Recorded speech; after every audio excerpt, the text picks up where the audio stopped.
디자인과 지식재산 8차시 패션 디자인 분쟁 사례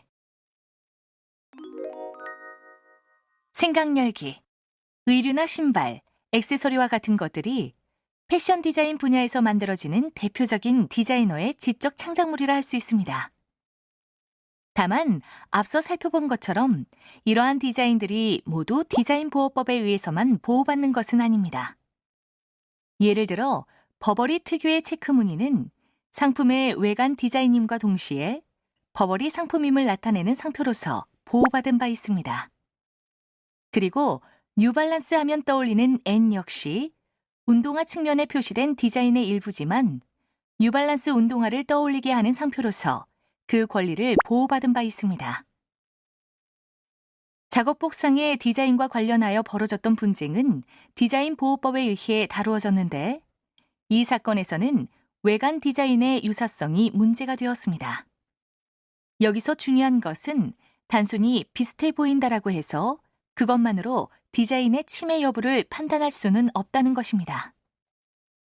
따라서 이번 교육에서는 패션 디자인 분야에서 발생한 실제 분쟁 사례를 통해 각 사례에서 어떤 점이 문제가 되었고 어떠한 판결이 내려졌는지를 살펴보겠습니다.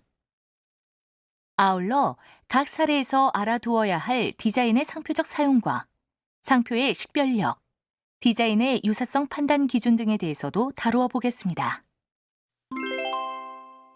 첫째, 세계적 브랜드 버버리와 국내 의류업체 사이에 벌어진 상표 분쟁을 통해 버버리 체크 무늬 디자인 사용과 상표의 관련성을 살펴봅니다. 둘째, 뉴발란스 운동화에 N 로고를 두고 벌어졌던 국내 운동화 업체 상표 분쟁을 통해 상표의 사용에 의한 식별력과 그 판단 시점에 대해 살펴봅니다. 셋째, 회사 작업복과 관련하여 두 제조업체 사이에 벌어진 디자인 분쟁을 통해 디자인의 사용과 디자인 요구에 대한 공지 내용을 살펴봅니다. 학습하기, 버버리 상표 분쟁. 이 사례는 전 세계적으로 유명한 브랜드 버버리와 국내 의류업체 사이에 벌어진 분쟁으로 S업체가 버버리사의 상표와 동일한 무늬의 셔츠를 수입 판매하자 버버리가 상표법 위반을 주장한 사건입니다. 당시 S업체가 수입 판매했던 셔츠는 버버리 제품과 유사한 체크 무늬로 이루어져 있었으나 자사의 상표가 표시되어 있었습니다. S업체는 자신들이 수입 판매하는 셔츠의 체크 무늬는 디자인일 뿐 상표로서 기능하지 않기 때문에 상표권 침해가 아니라는 주장을 합니다. 이에 대해 버버리는 S업체가 자신들의 상표인 체크 무늬를 사용했기 때문에 상표권을 침해했다고 주장했지만 S업체는 버버리라는 상표를 사용한 것도 아니고 자신들의 셔츠에 사용된 체크 무늬 역시 상표로서가 아닌 디자인으로서 사용된 것이므로 상표권 침해가 아니라고 주장하였습니다. 결국 이 사건에서 다루어진 것은 디자인의 상표적 기능에 관한 것이었는데 디자인의 요소인 형상이나 모양이 상표의 본질적 기능인 자타 상품의 출처 표시 기능을 하는 경우에 과연 어떻게 볼 것이냐에 관한 것입니다. 여기서 출처 표시 기능을 한다는 것은 체크 무늬만으로도 버버리의 제품으로 인식할 수 있다는 것을 의미합니다. 디자인의 상표적 기능을 인정한다는 것은 S업체가 수입 판매한 셔츠의 무늬가 누구의 상품인가를 표시하는 출처 표시 기능을 한다면 그 무늬는 상표적 기능을 하는 것으로 볼 수 있다는 것입니다. 그리고 해당 무늬가 버버리의 상표인 체크 무늬와 동일 유사하다면 상표권 침해를 인정할 수 있게 되는 것입니다. 법원의 판단에 따르면 버버리의 상표는 격자 무늬를 형성하는 선의 색상 및 개수, 배열 순서 등에 의하여 독특한 디자인적 특징을 가지고 있습니다. 그리고 이러한 무늬는 주로 의류 등에 있어 상품의 표면 또는 이면 상당 부분에 표시되는 형태로 사용되어 상품을 장식함과 동시에 출처를 표시하는 기능도 수행합니다.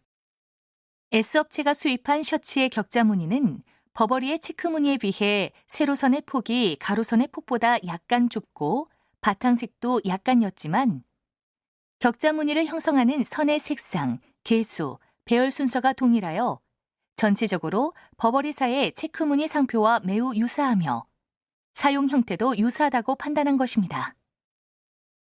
뿐만 아니라 S업체가 버버리의 격자 무늬 상표가 출처 표시로 사용되고 있음을 알면서도 유사한 셔츠를 판매할 목적으로 수입한 점.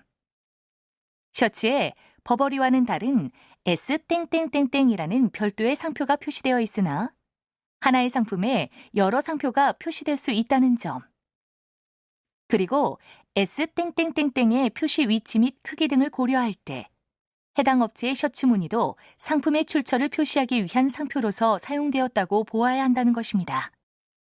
따라서 S업체는 S 땡땡땡땡이라는 별도의 상표가 사용된 셔츠를 수입 판매한 것이지만 셔츠의 무늬 및 무늬의 사용 형태 역시 상표로 인정되기 때문에 버버리사의 상표권을 침해한 것으로 인정된 것입니다. 디자인이 단순히 장식용 목적만이 아닌 상품의 출처 표시 기능을 하는 것이라면 상표로도 사용될 수 있다는 것입니다. 디자인이 상표적 기능을 하고 있느냐에 있어 법원은 상품과의 관계, 당의 표장의 사용 형태, 등록 상표의 주지 점용성, 사용자의 의도와 사용 경위 등을 종합하여 실제 거래계에서 표시된 표장이 상품의 식별 표지로 사용되고 있는지도 판단했습니다. 버버리의 경우 판매하는 상품의 외관에는 고유의 체크 무늬를 표시하고 있고 누구나 그 체크 무늬를 보면 버버리를 먼저 떠올릴 수 있습니다. 이처럼 어떤 디자인만을 보고도 특정 상표를 떠올릴 수 있다면 그 디자인은 상표로서의 기능을 하는 것으로 인정할 수 있다는 것입니다. 버버리 외에도 디자인의 상표적 기능을 인정한 사례가 있는데 독특한 꽃무늬 디자인을 그릇에 사용하는 것으로 유명한 포트메리온 그릇입니다. 이 사례에서는 한 업체가 포트메리온과 유사한 꽃무늬 디자인 그릇을 생산하고 판매하여 문제가 된 것인데 특유의 꽃무늬 디자인을 가진 포트메리온 접시는 이미 국내에서도 높은 인지도를 가지고 있고 유사 업체의 그릇들 역시 포트메리 땡 스타일, 포트메리온 스타일 접시 등으로 광고 판매되었습니다. 이러한 점을 고려하여 대법원은 그릇에 표현된 특유의 꽃무늬 디자인이 포트메리온 상품과 다른 상품을 구별하는 식별 표지, 즉 상표로 사용된 것이라 보고 유사 제품을 생산 판매한 업체의 상표권 침해를 인정하였습니다. 디자인과 상표는 서로 배타적, 선택적 관계에 있는 것이 아니기 때문에 디자인으로 사용된 것이 상표가 될 수 없거나 반대로 상표로 등록되어 있다고 해서 디자인으로서의 기능을 할 수 없는 것도 아닙니다. 즉, 버버리의 체크 무늬는 각종 의류나 액세서리의 외관 디자인 장식에 쓰이고 있을 뿐만 아니라 상표로도 등록되어 있고 버버리라는 문자 역시 상표이자 버버리사의 제품 외관을 장식하는 디자인으로도 쓰이고 있습니다. 또한 타인의 상표와 동일 유사한 상표를 사용하더라도 상품의 출처 표시를 위한 상표적 사용에 해당하는 것이 아니라면 상표권 침해가 성립하지 않습니다. 예를 들어 버버리의 체크무늬 셔츠를 입은 캐릭터를 웹툰에 그려넣거나 노래 가사에 버버리라는 단어를 삽입하여 부르는 것과 같은 행위는 버버리사의 상표권을 침해하는 행위가 아닙니다. 버버리의 상표가 이것은 버버리의 상품이다라는 것을 나타내는 것처럼 버버리 체크무늬 셔츠를 입은 캐릭터나 버버리라는 노래 속 단어가 특정 상품이나 서비스의 출처를 표시하기 위한 기능을 하는 것은 아니기 때문입니다. 학습하기, 뉴발란스 상표 분쟁. 이 사례 역시 전 세계적으로 유명한 브랜드 뉴발란스와 국내 운동화 업체 사이에서 벌어진 분쟁으로 해당 업체와 뉴발란스 모두 N 로고를 새긴 운동화를 판매하자 상표권이 문제된 사건입니다. 뉴발란스는 1975년부터 회사 영문 약칭인 뉴발란스의 첫 글자에서 따온 N 로고 상표를 운동화에 부착해 판매하였고 한국에서는 1984년 상표 등록을 마쳤습니다. A업체는 뉴발란스의 인지도가 높아짐과 동시에 유사한 N 로고를 새긴 운동화를 판매하였고 이것이 문제가 되자 자사의 상표 사용이 뉴발란스 상표권의 범위에 속하지 않는다는 것을 확인해달라며 특허 심판원에 권리 범위 확인 심판을 청구합니다. A업체 역시 뉴발란스와 마찬가지로 자사의 상표에 들어가는 알파벳 N을 로고로 이용한 것인데 특허 심판원은 뉴발란스와 A업체 상표에 일부 유사한 N 로고가 있지만 이는 간단하고 흔한 표장으로 식별력이 없을 뿐만 아니라 뉴발란스의 N 로고는 상표 등록 당시인 1984년에는 국내 일반 수요자들에게 널리 알려지지 않았다며 청구인인 A업체의 손을 들어줍니다. 즉, 알파벳 N으로 이루어져 있는 로고만으로도 식별력이 없을 뿐만 아니라 국내에 상표 등록을 할 당시에 뉴발란스는 잘 알려지지 않은 브랜드였다는 점에서 N 로고가 뉴발란스 운동화를 떠올리게 할 만큼의 식별력은 없다고 본 것입니다. 이에 뉴발란스는 특허 심판원의 심결을 취소해달라며 소송을 제기하였으나 특허 법원 역시 상표 등록 당시 식별력이 없던 부분이 심판원의 심결 당시인 2011년 식별력을 취득했더라도 등록 상표에서 중점적으로 식별력을 가지는 부분이 될 수 없다고 판결하며 또다시 뉴발란스의 손을 들어주지 않았습니다. 하지만 대법원은 등록 상표의 식별력은 특허 심판원의 판단 시점을 기준으로 판단해야 하고 뉴발란스의 N 로고는 식별력을 갖는다고 판단하며 뉴발란스의 손을 들어줍니다. 판단 내용을 보자면 뉴발란스 상표의 전부 또는 일부 구성이 처음에는 식별력이 없거나 미약하였더라도 분쟁을 다루는 시점에 이르러 수요자 사이에 누구의 상품을 표시하는 것인지 현저하게 인식될 정도가 되어 중심적 식별력을 가지게 된 경우에는 이를 기초로 상표의 유사 여부를 판단해야 한다는 것입니다. 뉴발란스는 2009년부터 수요자 사이에서 누구의 상품을 표시하는 것인지 현저하게 인식될 수 있을 정도가 되었고 M 부분이 다른 구성과 결합하더라도 운동화의 형상을 평범한 방법으로 표시한 것이라거나 M 부분의 식별력이 약해지지 않는다는 점에서 이러한 M 부분은 수요자 사이에 상품 출처를 인식할 수 있게 하는 중심적 식별력을 가진 것이라 보았습니다. 그리고 A업체가 사용한 M 부분 역시 운동화에서 수요자의 시선을 끄는 중요한 식별력을 가지는 부분으로서 A업체와 뉴발란스가 각각의 N 로고를 사용할 경우 일반 수요자가 운동화의 출처에 관하여 오인, 혼동을 일으키게 할 우려가 있다고 보았습니다.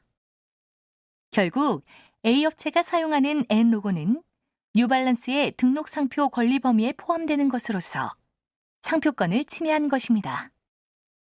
이 사건에서 중요한 것은 상표의 식별력과 그 판단 시점이라 할 수 있는데 누구의 상품인가를 나타내는 식별력이 처음에는 없더라도 사용에 의한 식별력이 생길 수 있고 그러한 상표의 식별력 판단 시점은 특허 심판원의 판단 시점을 기준으로 해야 한다는 것입니다.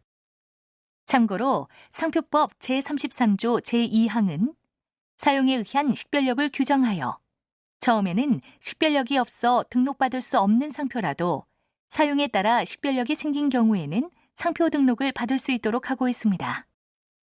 사용에 의한 식별력 규정에 따라 상표를 처음 사용할 당시에는 식별력이 없어 상표 등록이 불가하더라도 일정 기간 사용 후 인지도가 높아지면 식별력이 인정되고 상표 등록이 가능합니다. 이러한 경우 오히려 상표 등록을 허용함으로써 제3자의 부정경쟁 목적의 사용을 방지하여 상표 사용자의 신용을 보호하고 일반 수요자로 하여금 상품의 품질 오인이나 출처 혼동을 방지하는 것이 상표법의 본래 목적에 부합하기 때문에 사용에 의한 식별력을 인정하는 것입니다. 다만 사용에 의한 식별력이 인정되기 위해서는 객관적인 자료를 통해 식별력을 입증할 수 있어야 합니다. 또한 특허청은 상표 심사 기준을 통해 상표의 사용기간 및 소비자 인지도 조사 결과를 고려하여 사용에 의한 식별력을 판단하도록 하고 있습니다. 사용에 의한 식별력을 획득하기 위해 갖추어야 할 요건에 대해 조금 더 자세히 살펴보도록 하겠습니다. 먼저, 상표 등록 출원 전부터 계속적으로 사용해야 하며 여기에서의 사용이란 상표적 사용을 의미합니다. 상표의 사용 기간은 원칙상 5년 이상이며 만약 사용 기간이 짧더라도 매출액이나 시장 점유율이나 인지도 등이 크게 상승한 경우에는 식별력이 인정될 수 있습니다. 사용에 의한 식별력에 따른 상표 등록 출원 시 실제로 사용한 상표와 동일한 상표를 사용한 상품과 동일한 상품에 출원한 경우에 한하여 인정합니다. 이 경우의 동일성이란 실제적 동일성을 의미하는 것으로서 거래사회의 통념상 일반 수요자나 거래자가 동일하다고 인식할 수 있는 정도입니다. 뉴발란스의 N 로고 이외에 사용에 의한 식별력을 인정한 사례들은 다음과 같습니다. 이 상표들은 처음 사용 당시에는 식별력이 없고 등록되지 않은 상표였지만 실사용 상표로서 오랜 기간 사용한 결과 수요자들이 누구의 상표인지 인식할 수 있게 되었기 때문에 사용에 의한 식별력이 인정되었습니다. 실제로 사용하지 않은 상표에 대해 사용에 의한 식별력을 주장하거나 해당 상표를 사용한 상품이 아닌 다른 상품을 지정 상품으로 하여 사용에 의한 식별력을 주장하는 것은 인정되지 않습니다. 예를 들어 사용에 의한 식별력은 뉴발란스 운동화에 사용된 N 로고에 대해 인정되는 것이기 때문에 N 로고와 다른 로고이거나 운동화가 아닌 다른 상품에 사용하는 경우라면 사용에 의한 식별력은 인정되지 않습니다. 사용에 의한 식별력은 단순한 추정만으로 인정되는 것이 아니기 때문에 특정인의 상품에 관한 출처를 표시하는 식별력이 생겼다는 입증 자료가 요구됩니다. 이러한 입증 자료로 제출할 수 있는 것은 사용한 상표, 사용한 상품, 상당 기간 해당 상표를 계속적으로 사용한 사실, 전국 또는 일정 지역에서 사용한 사실, 해당 상품의 생산, 제조, 가공, 증명, 판매량, 매출액, 시장 점유율, 사용의 방법, 횟수 및 내용, 광고 선전의 방법, 횟수, 내용, 객관적인 소비자 인지도 조사, 상품의 품질이나 명성을 입증할 수 있는 자료 등이 있습니다. 학습하기, 작업복 디자인 분쟁. 이 사례는 작업복 상의의 유사성으로 인해 두 의류업체 사이에 벌어진 디자인 분쟁으로 A사가 B사의 제품 디자인이 자사의 디자인과 유사하다고 주장한 사건입니다. 당시 A사는 해당 작업복의 디자인권을 가진 권리자로서 특허 심판원에 권리범위 확인 심판을 청구하였기 때문에 B사의 디자인이 A사 디자인의 권리 범위에 포함되는지 여부를 판단하게 된 것입니다. 여기서 특허 심판원은 A사와 B사의 양 디자인은 유사한 디자인이라 판단하여 A사의 주장을 받아들였고 이에 불복한 B사가 소송을 제기하면서 대법원까지 가게 됩니다.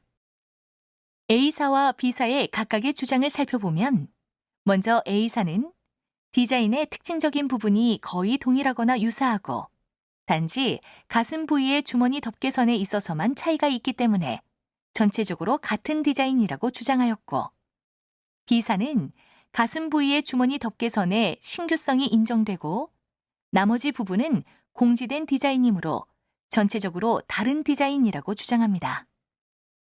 쉽게 말해 A사는 일부분을 빼고는 다 비슷하므로 자사의 디자인과 같다라는 것이고 B사는 그 일부분이 새로운 디자인이고 나머지는 누구나 사용할 수 있는 디자인이기 때문에 결국 서로 다른 디자인이다라는 것입니다. 최종적인 법원의 판단에 따르면 양 디자인은 일정 부분에서 유사하나 이와 같은 유사점은 기존에 만들어진 다른 작업복 디자인에도 그대로 나타나 있는 것으로 중요도를 낮게 평가했습니다.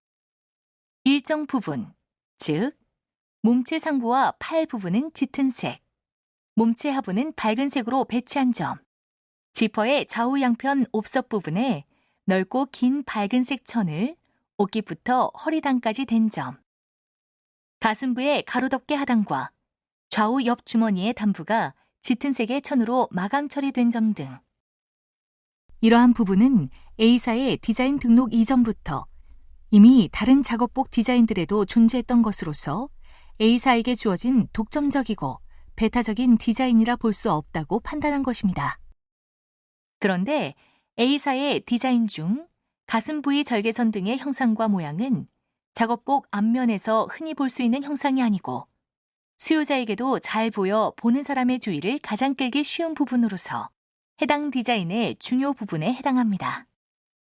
그리고 B사의 디자인의 가슴 부위 절개선 등의 형상과 모양은 A사의 디자인과 다르기 때문에 디자인의 중요한 부분에서 현저한 차이가 있는 것이고, 이는 양 디자인의 전체적인 신미감에 큰 차이를 가져온다고 보았습니다.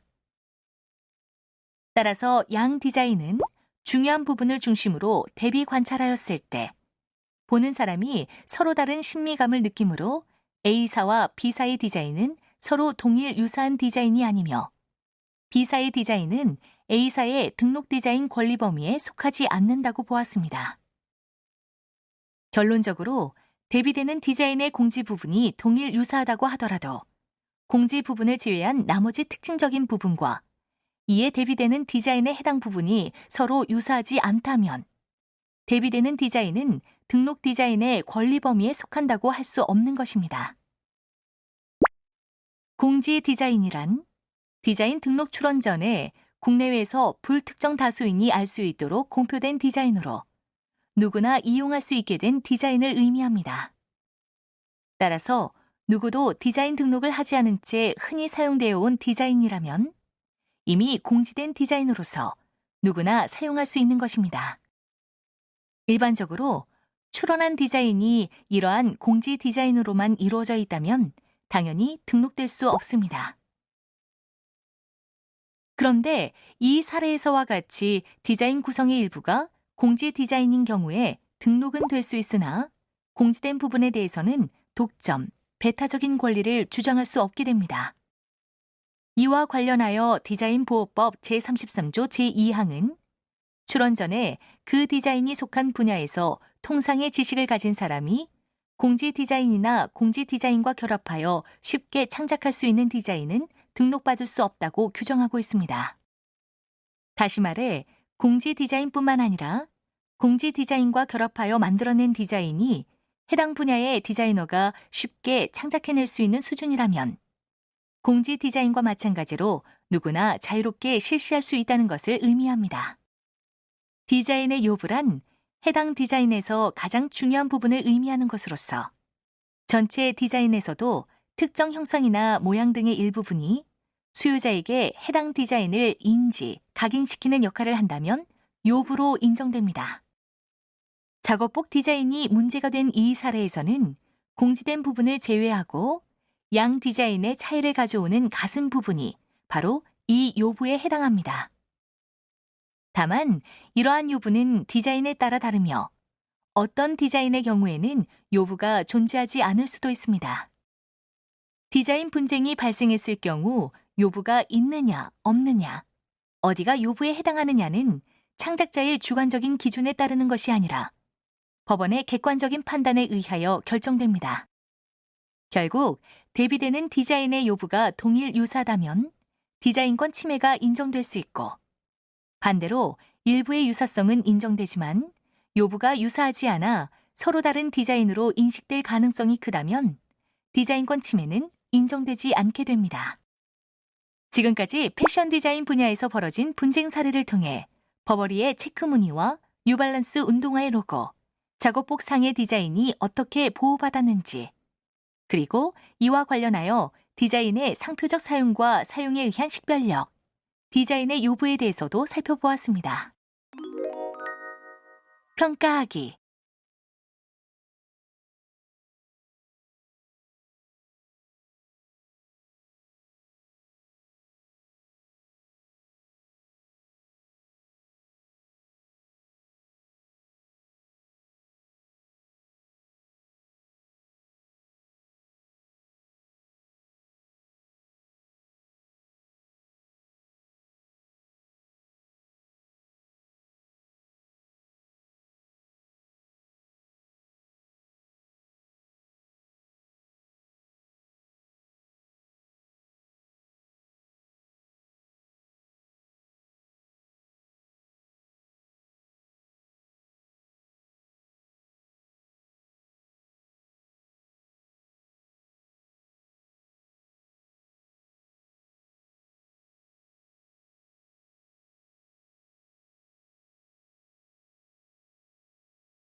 요약하기.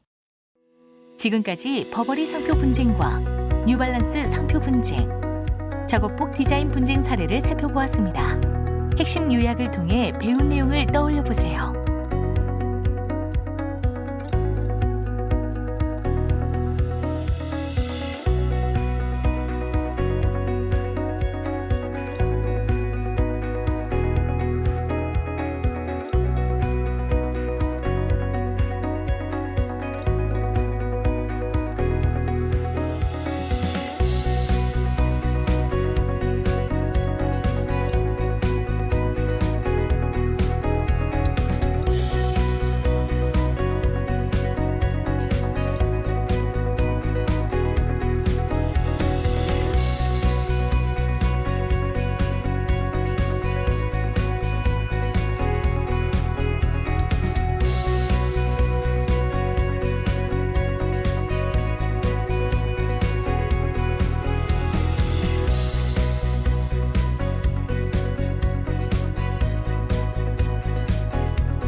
패션 디자인 분쟁 사례 수업을 마칩니다.